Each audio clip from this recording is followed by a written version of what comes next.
because today you're here, tomorrow you're gone. That's right. And I love to write poetry, and may I read this, please? Yes, please. Because at the age of 80, I wrote my life story, and had it very fascinating. And I gave it to all my family and friends. And if I drop dead right this minute, they know all about me and what I went through, and know that life is not a bed of roses all the time. Here's the poem. Life is a fleeting bird like a fleeting bird in flight, similar to the leading deer, so swift to disappear. One's memory and fondest recollections too soon disappear. Loved ones know not the treasures we behold. Some happy ones, others pierce our heart and soul. Perhaps from our experiences, a lesson will be learned. Not all is smooth along the way. By a written word recorded today, we will help dear ones find their way. Unlike stocks, bonds, and things, recorded memories of our life among our most treasured possessions may be cherished best of all. Oh, that's beautiful. That's beautiful. And that's why we're doing this program, because as I said before, we've seen pictures of people. We have seen their names, but hearing their voices is so important. That's why music is so important, because music reminds you of things. Yes. You hear people's voices that remind you of them. Right. The USO and all these people, the LTJG, they will never forget our heroes. But how are they going to remember all of them? Yes, my beloved brother Maury, Morris H. Cohen, was a first lieutenant and was with Wainwright, his right-hand man. He was in the ground force of the Air Force. It was shot out, and then he was put to the big guns. And then he was, when Corridor fell, he fought in the jungle and was captured and killed on a hell ship. And if you want to learn the true misery that went through and how they fought to save our great country, get on the internet and go hellship.com. Now, Maury was a journalist. He was a journalist by the word journalist. And his letters from the Philippines just before the war and after, I have them, and they are masterpieces. And he praised the Philippine people. They were not educated, but they were very fond of our democracy, and they were very helpful to the soldiers. So, if you know any veterans, please, I urge you to have them recorded.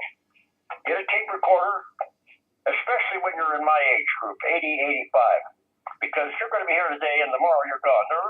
We're losing veterans about 10,000 a week. Whoa. Well, that's why this Mark Eberle is our producer. This is why we do this show.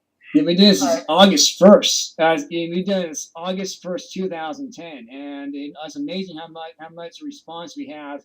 The fact is, we. That's right. We have listeners, and when I was in Hawaii, we had so many people that wanted to be on the show. We couldn't send it to them, and that's why we have to go back. I'd like to make this comment about the submarines. Go ahead. It is my humble opinion that the submarines are one of our first line of defense. And unfortunately, some terrible man or a traitor gave a lot of our secrets to the enemy. And I think we're too pussyfoot with them. That's right. We've got to get really tough with them. But I want to say that the submarines, I have a great deal of respect for them. Well, I think we all should have more respect for all of the services, because all of them did their part. That's right. And all of them represent us as people, no matter where they are in the world. If they wear that uniform or without the uniform, they still are very proud of being a part of America. And also, they're all volunteers as well. All of them. They all volunteer to give their life away. Exactly. Now, in the World War II, unfortunately, they didn't have that. They couldn't all volunteer from ages. Right. Excuse me, 18 because of the to 35. draft. I understand they were drafted. Right. But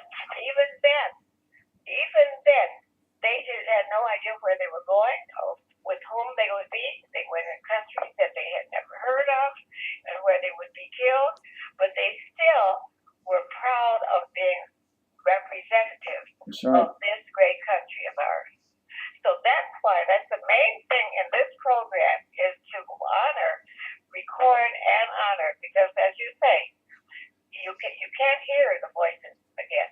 No, that's right. You can see pictures, but hearing their voices in their own words, That's right. describing some of their experiences. In fact, you want to describe some more of your experiences. We still have a bit of time. Ron, would you like to say something else about something that you especially remember? I would like to say something about my uncle. He was a major in the Air Force. He fought in the Korean War and World War II.